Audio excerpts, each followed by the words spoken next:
If you're over 70 and your doctor recently congratulated you for getting your blood pressure down to 120 over 80, this is something you need to hear.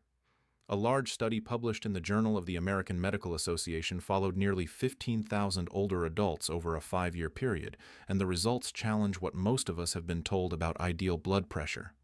Seniors who reached so-called perfect numbers actually faced a 28% higher risk of serious falls, and their overall survival rates were worse than those with slightly higher readings. Over the next 15 minutes, I'm going to explain the blood pressure range linked to the longest lifespan in older adults, why standard targets can become risky after age 75, and a simple test you can do at home tonight that may help prevent a life-changing fall. I'm Dr. Andrew Collins, and what I'm about to share could genuinely save your life, or the life of someone you care about. Before we go any further, take a moment and leave a comment with just your age. Nothing else. I want to know who's watching, because the information ahead matters very differently at 65 than it does at 75 or 85. And if you've ever felt lightheaded when standing up from a chair or getting out of bed, add the word dizzy to your comment as well. That detail is important, and in about 3 minutes you'll understand exactly why. Here's what's playing out in doctors' offices all over the country. A 78-year-old comes in for a routine visit. Their blood pressure reads 145 over 86. The doctor opens the standard guidelines on the computer, sees the recommended target of keeping systolic pressure under 130, and writes a prescription. Then another medication is added. Over the next several months, the numbers came down nicely. 124 over 78. The doctor is satisfied. The chart looks great. Everyone sees it as a win. But this is the part the guidelines don't take into account. That same 78-year-old gets up in the middle of the night to use the bathroom, and within seconds their blood pressure drops from 124 over 78 to 88 over 56. The brain isn't getting enough blood. The room starts to spin. They reach for the wall and come up short. And suddenly this isn't about blood pressure readings anymore. It's about a broken hip, emergency surgery, weeks of rehabilitation, and a chain of complications that too often leads to a loss of independence. Or worse. Research published just a few months ago in JAMA Internal Medicine should have been front-page news, but most doctors still haven't seen it.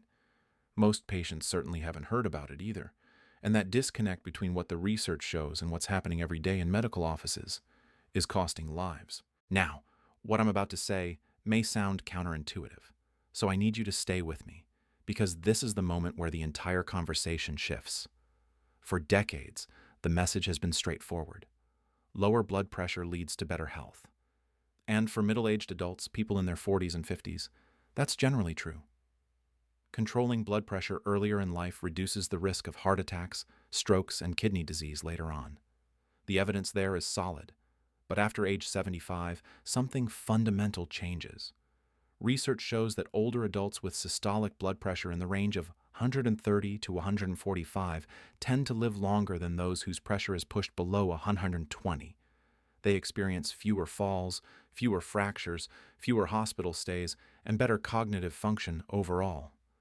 Those who reached the textbook perfect 120 over 80 had higher rates of dizziness, syncope, the medical term for fainting, acute kidney injury, and yes, higher mortality. If you're someone who wants to understand why these numbers matter, rather than just being told what to aim for, what I'm about to explain will completely change how you think about blood pressure as you age. Your cardiovascular system at 75 isn't simply an older version of what it was at 45. It's different in important ways, and those differences change what blood pressure numbers actually mean for your health. Let me walk you through the 3 key changes that come with aging, and why they require a different approach to blood pressure targets. The first is arterial stiffness. As we get older, our arteries lose elasticity. Think of a brand new garden hose compared to one that's been sitting in the sun for 20 years. The older hose is stiff and doesn't flex the way it used to. Your arteries go through a similar process, known as arteriosclerosis. When the heart pumps blood into stiff arteries, they can't expand and absorb the pressure the way younger, more flexible arteries can. As a result, slightly higher baseline pressure is often needed to make sure enough blood reaches vital organs like the brain and kidneys, especially when you're standing and blood has to work against gravity. The second change involves baroreceptor function. Baroreceptors are tiny sensors inside your blood vessels that detect changes in blood pressure and send rapid signals to the brain so adjustments can be made. In younger adults, when they stand up, these sensors react almost instantly. Heart rate increases, blood vessels tighten, and blood pressure stabilizes. With age, baroreceptors become less sensitive and slower to respond. If your resting blood pressure is already low and these sensors aren't reacting quickly, standing up can cause a sudden drop in pressure, a condition known as orthostatic hypotension. The third change has to do with how medications are processed. At 75, the kidneys and liver don't clear medications as efficiently as they did at 45. Drugs stay in the system longer, and their effects can be stronger than intended. A dose of blood pressure medication that's completely appropriate for someone in midlife can be too much for an older adult. The medication stays in the body longer, its effects are stronger, and blood pressure can be pushed lower than is safe. Now let me explain what the recent research actually showed, because the details matter. A study published in JAMA Internal Medicine followed 15,342 adults over the age of 75 for an average of 5 years. These weren't unusually healthy volunteers. They were real-world older adults, including people with diabetes, previous strokes, heart disease, and different levels of frailty. Researchers tracked their average blood pressure and then observed what happened over those 5 years. Participants were divided into groups based on systolic blood pressure. One group stayed below 120. Another fell between 120 and 130. Another between 130 and 140. Another between 140 and 150. And another above 150. What they found was striking. The lowest death rates occurred in the group with systolic pressure between 130 and 140, not below 120. Not the so-called perfect number, but the moderate range. Older adults whose systolic pressure was kept below 120 had a 28% higher risk of serious falls that required hospitalization. They also experienced higher rates of acute kidney injury, meaning the kidneys weren't able to function properly at those lower pressure levels. Overall, their mortality rate was 14% higher than in those whose systolic pressure stayed between 130 and 140. At the other end of the spectrum, people with systolic pressure above 150 faced the expected problems, including higher rates of stroke and other cardiovascular events. But the real surprise was this. Blood pressure that was too low turned out to be just as dangerous as blood pressure that was too high. The range linked to the longest survival and best quality of life was higher than what current guidelines usually recommend. Now imagine this scenario. You're 76 years old, and you go in for a routine appointment. Your blood pressure reads 142/84. Your doctor looks concerned, pulls up the guidelines, and says it needs to come down to at least 130, ideally closer to 120. You're started on a medication. 2 months later, your pressure is 128/78. Your doctor is happy, but suggests adding a second medication to bring it down a bit more. Another 2 months go by, and your reading is now 122/76. Perfect, on paper. At first you feel fine, but then you start to notice something. When you stand up from your chair to answer the phone, you feel briefly lightheaded. When you get up from the dinner table, there's a moment where the room seems to tilt. You mention this at your next visit and you're told it's probably just part of getting older, that your blood vessels adjust more slowly now, and that you should stand up gradually and take your time. What's really happening, though, is that your blood pressure, which looks excellent while you're sitting in the doctor's office, is dropping sharply when you stand, from 122/76 while seated to something closer to 95/60 once you're upright. What's happening is that your brain is repeatedly getting less blood than it needs. That puts you at a real risk for a fall, but it often goes unnoticed because your blood pressure looks textbook perfect when you're sitting still in the doctor's office.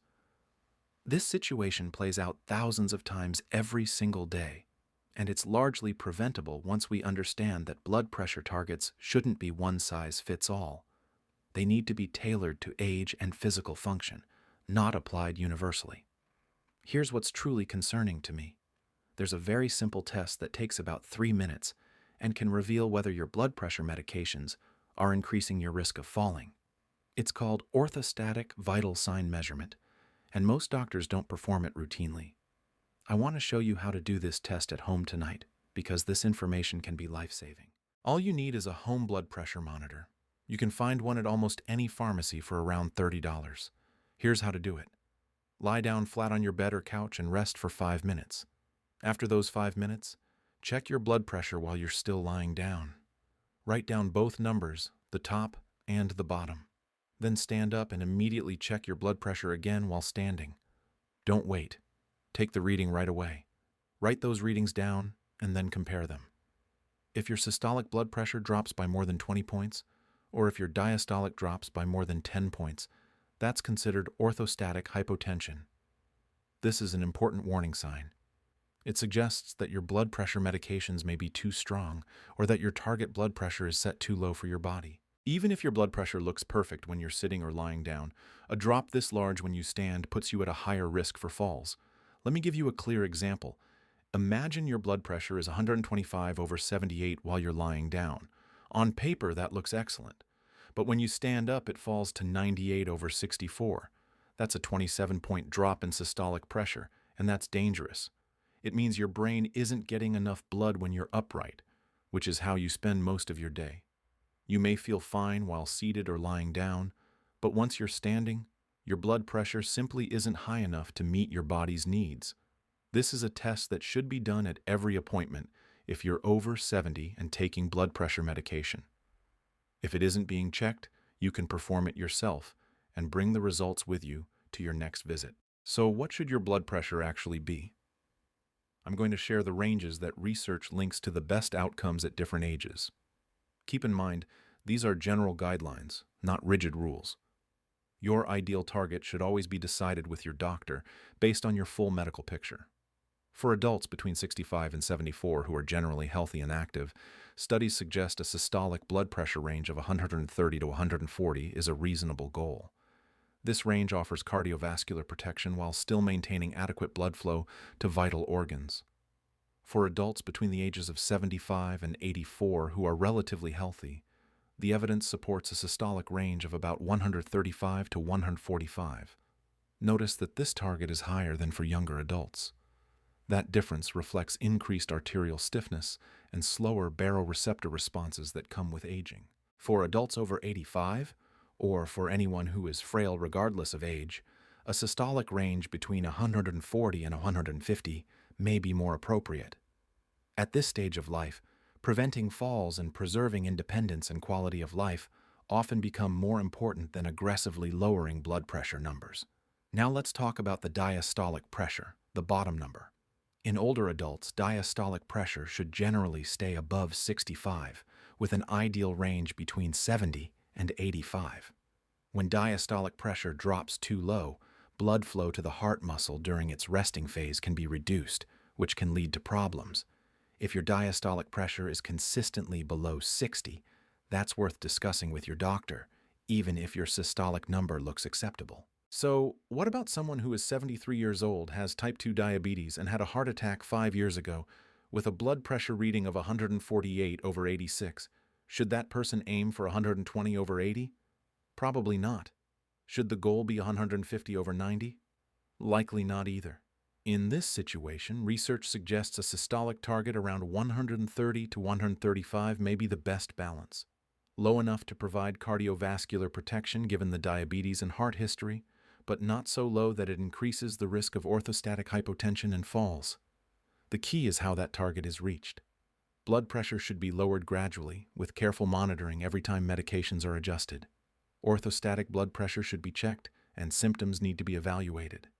Things like dizziness, unusual fatigue, or foggy thinking can all be signs that pressure is being pushed too low. Symptoms like these can be signs that blood pressure is being lowered too aggressively, even when the numbers look fine on paper.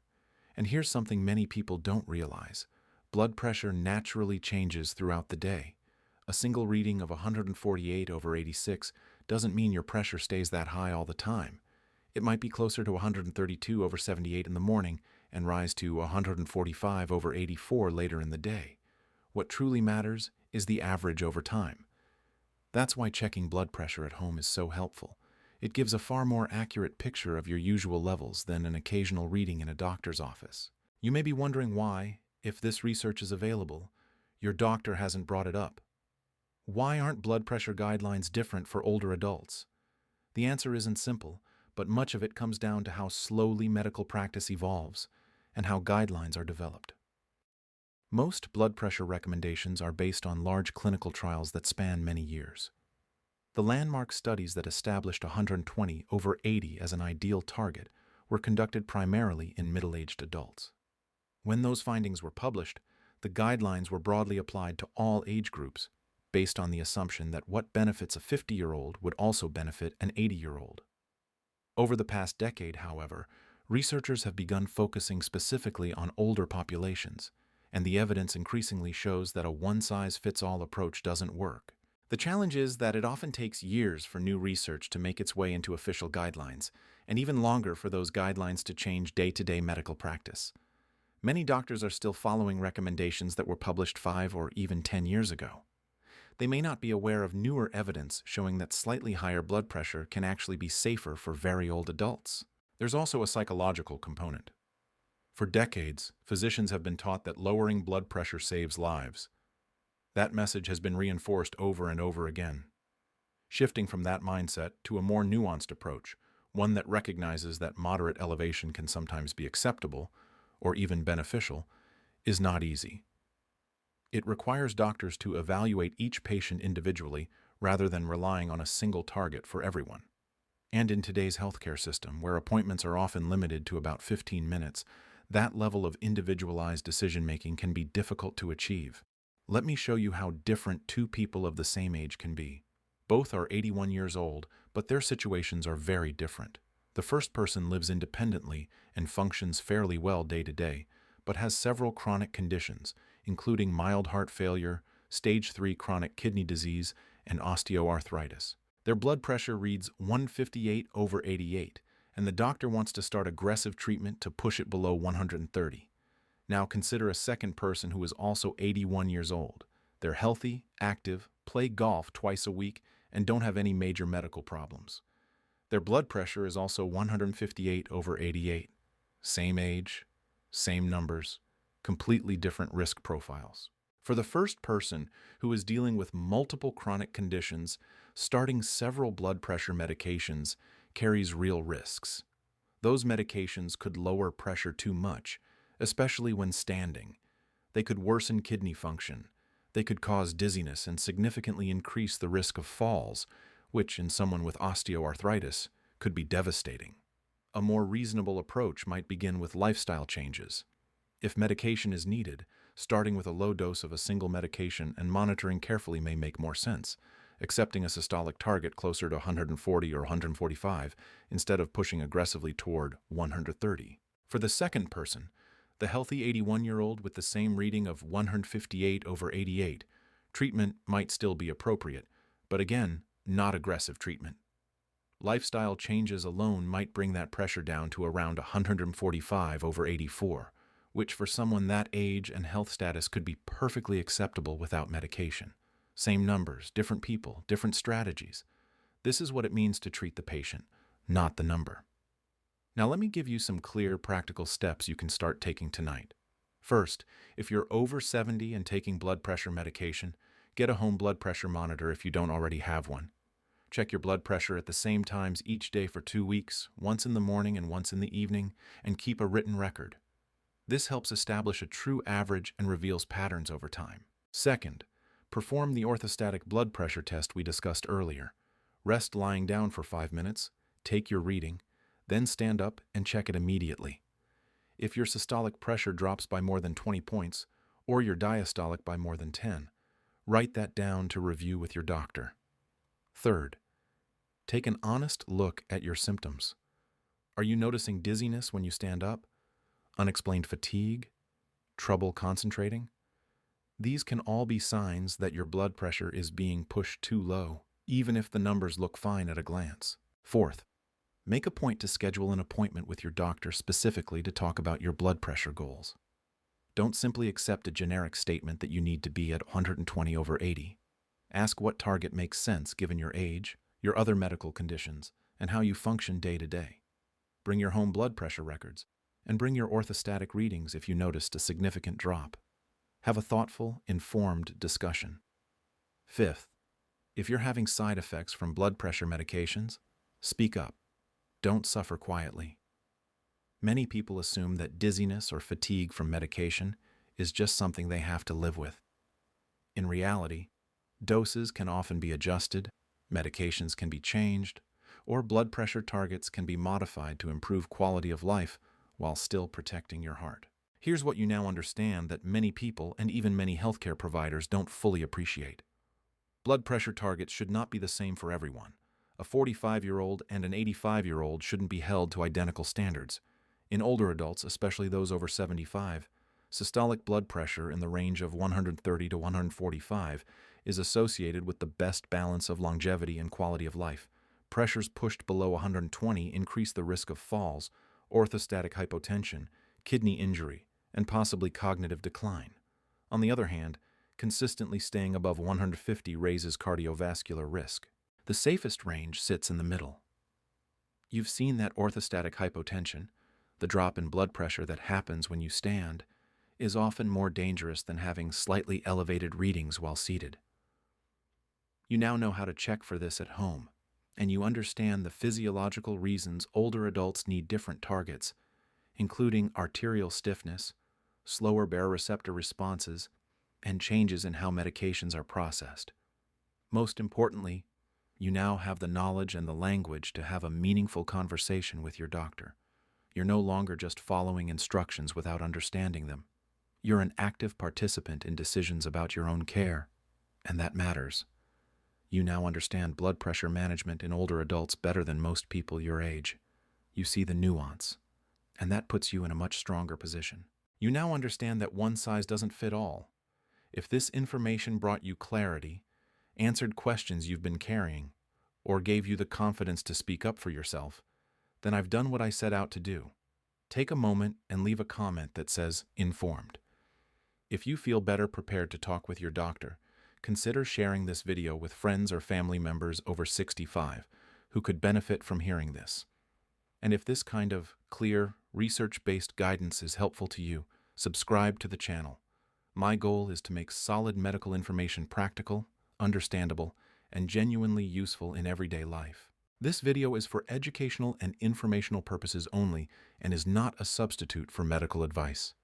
Blood pressure management should always be individualized based on your medical history, current health status, and other personal factors.